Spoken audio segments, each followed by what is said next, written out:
welcome to the show. This is going to be a pilot for Base Defense 101. I believe that's what I will be calling this.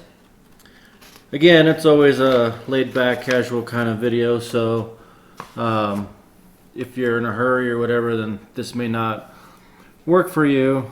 But in the description, if you look down, if you want to go to join us at BattlePiratesAnonmous, for those that have an addiction to the game and don't want to be judged or anything like that, you can join us. Some of the stuff that we cover there, I do have base designs and pictures that should be slightly better quality than taking a screenshot from here. So if anybody's interested in doing that, look at the description. Join us at Battle Pirates Anonymous. This way you can talk to other Battle Pirate fans and whatnot. And again, if this is your first time and you like what you're seeing and you're getting some enjoyment out of it and maybe learning something, because this is one of them little tutorial videos, feel free to like, share, and hit that bell button. You see, it's like, for me, I don't see it. Anyways, down below, if you want to do that, that'd be great. We'd appreciate it. So I've been getting a lot of requests for base designs, and I'm going to talk about it where I get my ideas for base design and similar other base. I always go and I try to look at other bases or watch other players, how they do, and especially when it's high players, see what they're doing, because there's some similarities you can point out. I know the big one is Subjugators. So let's go ahead and watch this little video, and I'm trying to debate in my head if I rather watch the whole video and then talk about it or stop in between, so I may do a little bit of both. But little comments like that, if you want to leave, that would help me direct where this style of show is going to go. So we will start that video.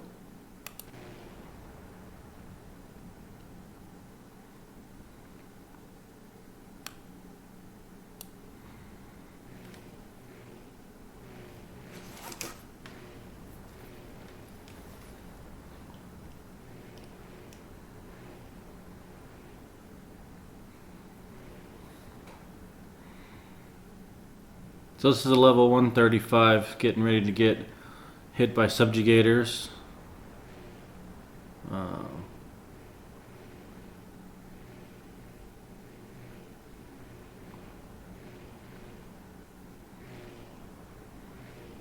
And this base is similar to other bases I've seen in the area and styles that I've done or am doing and will be doing. In fact, the picture of the base that's on the other video, the spy video, there's some similarities from that build design to this one. And I would guess that this player's base, Bob, that's his name, doesn't get sniped a whole lot. So that's probably why we're getting hit with subjugators. I don't remember if it was 5 or 4. I think there's a breacher, but I don't remember. I've been going through like a lot of video to get this ready. But right now he's just prepping, setting it up, learning, staying away from the frost. And that's something that I want to point out. The frost over here is cool because, okay, so it's 5 subjugators. It's cool because from time to time, depending on how the ship is built, they can slow them down, especially if the frost gets to sit in for a while, then they go in. That'll slow them down. And that's what I like sometimes is if you can slow them down, that means they're going to get more, they're going to get hit more at that spot longer, and the longer they get hit, the more damage they'll take. So that's the theory I have behind that.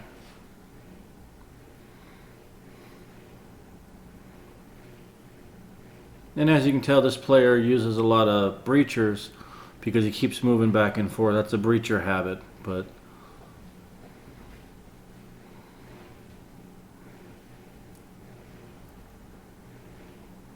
as you can see, the subjugators are taking a lot of hit, but they're withstanding it, so the health is doing pretty good. And inside the base has that new Houndmaster.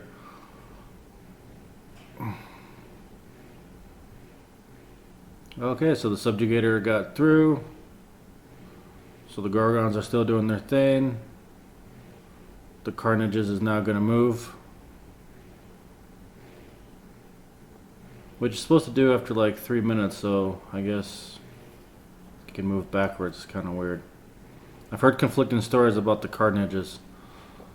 My Houndmaster's still in the oven getting baked. So I can already see right off the bat, wrong button.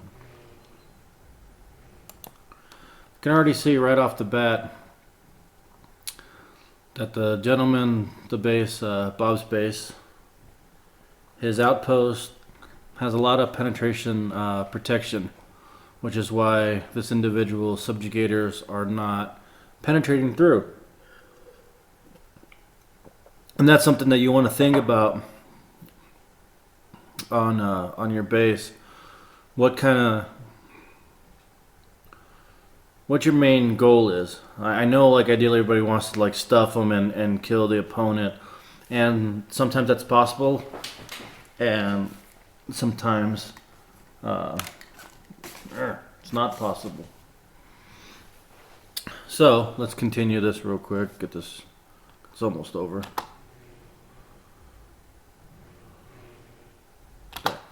As you can see, the subjugators, you know, they filled.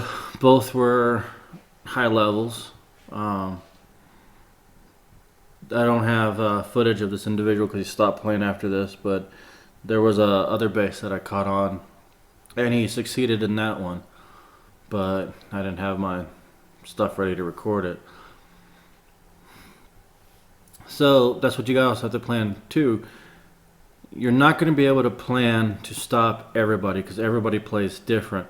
So you have to find the style. And I'm pretty sure I've mentioned this before, but like right now, it's Basilics and mostly Subjugators. Now it's like people are coming in with more Subjugators. So there's less sniping going on. There's less Basilics being used. Now it's Subjugators and some other ships. And it varies. So, you know, I'm going to try to be accurate as possible, but there's a lot of variation, so things change constantly. So you got to figure out, do you have a certain player that's trying to farm you? Do you have a certain player that's after you, or has it out for you, for lack of a better word? Is there like a normal style that's going on? And that's what I use, you know, to defend myself. One is they're coming in with Subjugator, so now I'm trying to focus my base more on Subjugator defense. At the same time, I don't want to let go of, you know, I don't want to get sniped. And as you can tell from this guy's base, he's still preventing the snipe. And in this situation, his base worked. The Gorgons, I'm not sure if I like where he put them, because Gorgons will stop a ship from going past them. A ship, one ship. And that was important for me when it was Howlers that would just blitz. So I designed a base to slow the Howlers down. I had a nice little choke point. And then when the Gorgons came in, not only with the choke point, I could also stop with the Gorgons so they couldn't get to my outpost. And that's what I try to protect, is the outpost. That seems to be, at least for me, what matters. But in the bounty, that's very important. I understand people want to get alliance points, and if they do 50% and they don't take out the outpost, blah, blah, blah. But that's a side note, because alliance points, I don't see the benefits in it anymore. It used to make a big deal when they first came out, but now I'm not seeing that. So, and I mentioned that in some other videos.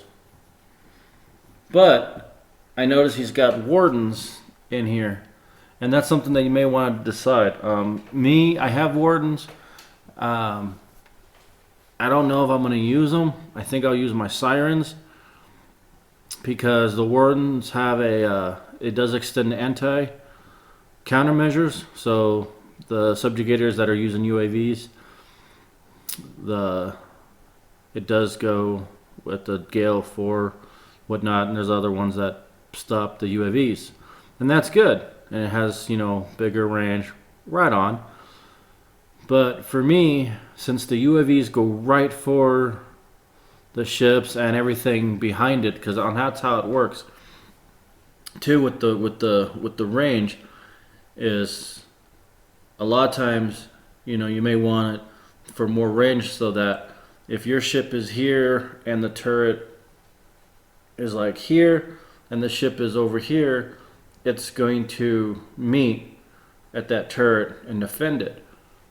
But the other thing you can do, where you don't have to worry about the range, you can have a smaller range, is to have your ship, your countermeasure ship, your warden here, or siren, but warden here, so that when the enemy ship is here, he's going to fire and he's going to hit this target that's over here, and the UAV is going to go over it. If it goes over it, the countermeasures are going to work with a smaller range. And the reason why I bring that up is because what I like to do, what I might try to do in this situation, depending on how I get hit,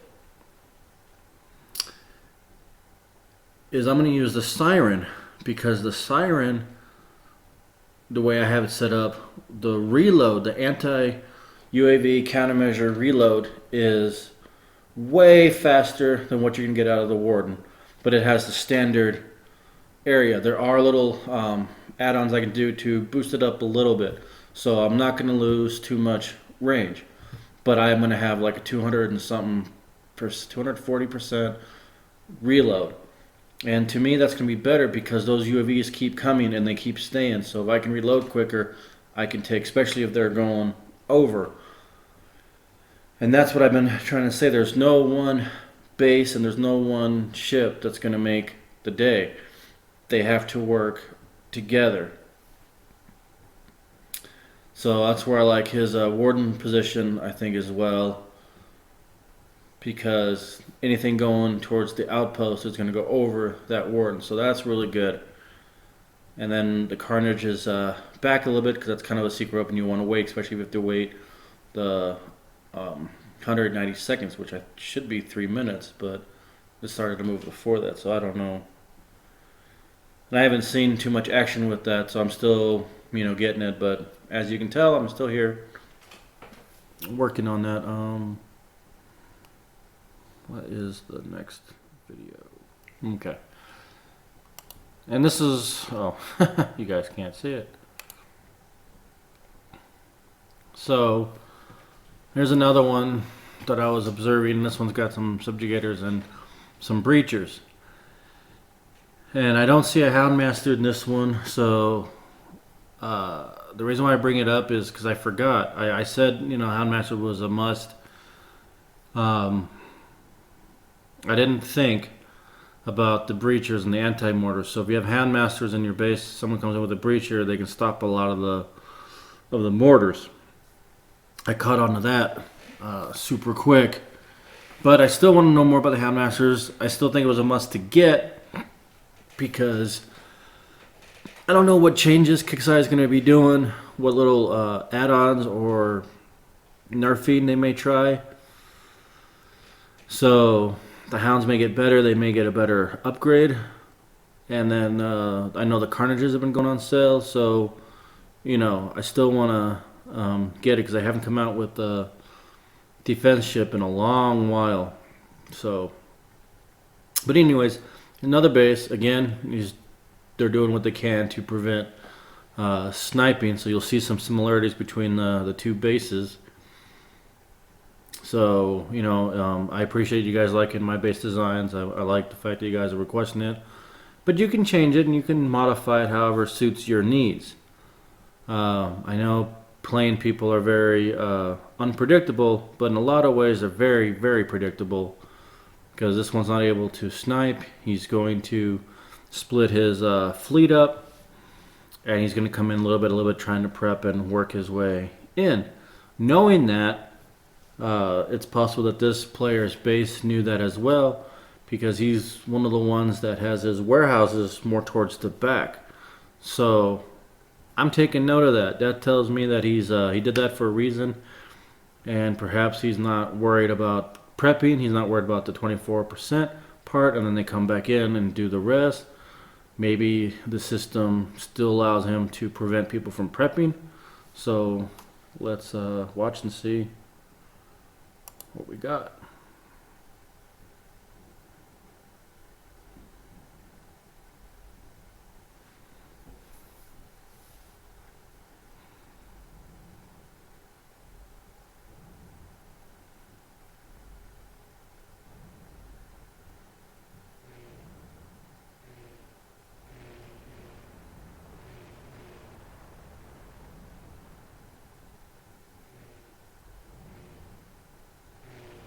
So he's definitely saving his breacher for a while. The breacher is also stopping a lot of the missiles coming from the Gorgons and the mortars, as you can see. So he's using his breacher to help the Subjugator out, see? So you don't always have to keep moving your breachers. They do have other uses. And the other thing too, when you make your base, try to figure out how you would beat it, because if you know how your base can get cracked, then you know how to defend against it, which gives you information on how to set up your base.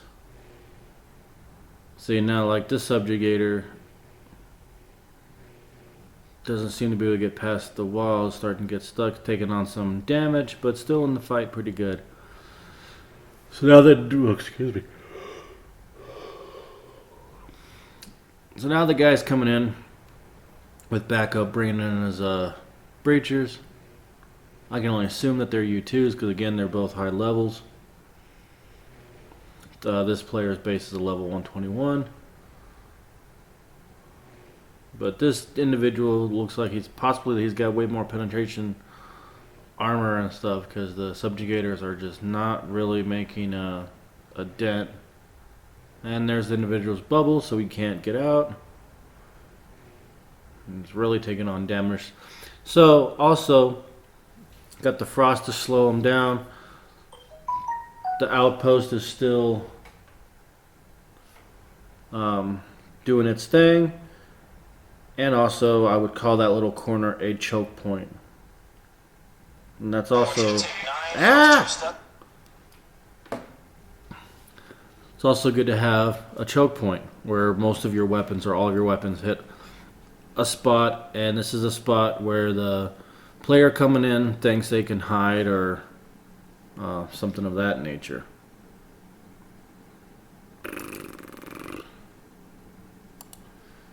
I think I had one more video. So, this is one of my base designs. Similar to the one that we're going to show the picture of, at least the back end, because I don't want to get sniped, so I've gotten good. And they say it's like 10 squares. That's kind of misleading. I mean, that's it's a good rule of thumb, but it's actually 9.5 squares. And the reason why I bring that up is because sometimes when I make my base design, having that extra half allows me to put like a weapon or a wall, or do some creative stuff. Like in this base, actually, let me pause that. My heavy weapons here can't get sniped because of the half. This is 9.5. But these ones can. And that's what I was trying to mention before, that you can kind of dictate how you want someone to come and hit your base. They say like, oh, you won't know. Well, I play a lot of chess, and there's a lot of suggestions you can do. And the people that snipe, they see this and they go, ooh, I would take out these weapons. And when they do, I get bubbled. So now they gotta wait. So that helps. And then the one time they hit me, they came down around through this way, and then these weapons hit them, because when they hit me before, I believe I had this weapon here. I had it over there. So I change my base around often, especially if I know who's hitting me. Also, if you get hit by an alliance person, chances are you may get hit by another person from that very alliance, and they're going to hit you very similar, very, very similar. Knowing that, I changed my base a little bit. Like I said, this is an ongoing thing, and because there's so much going on with the build and stuff, you are able to focus on that, learn it, study it, and kill time. At the same time you're killing time, you are actively helping your base out. Alright, so let's continue this match.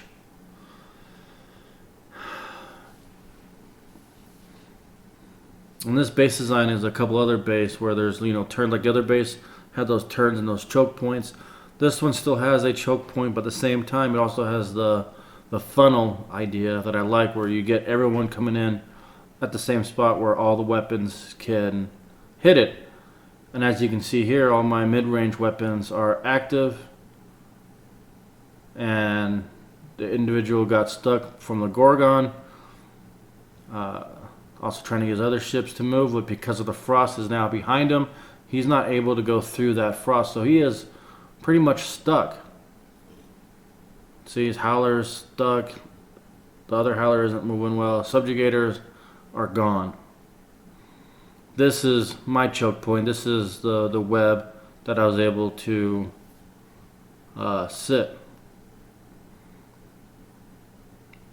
because I had a lot of players come in with howlers and subjugators, and for the most part people would come in here and they would try to snipe, but they weren't able to snipe it before they bubbled me. And if they did snipe me and I didn't bubble, they didn't do enough damage to help them, so when they came back in the second time, they would still lose. And that's how this design came up.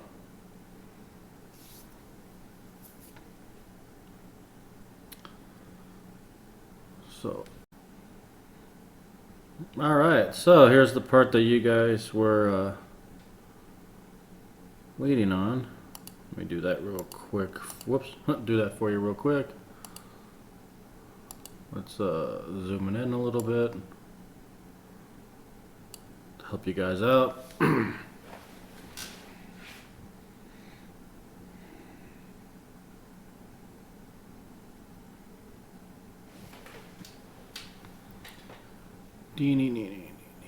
I'll zoom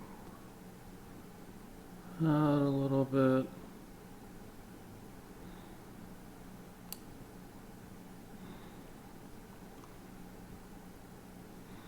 There. Hopefully that helps you guys out. Put that back on. Well, that's about it for that episode. So hope you guys enjoyed it. I'll be going over more, so if you have questions, comments, or concerns about this video, feel free to set it here. Again, I also have a discussions part on my YouTube, and of course Battle Pirates Anonymous if you want to join us there to talk and get information or add, you know how it goes. So again, thank you so much. Like and subscribe. See you guys next time.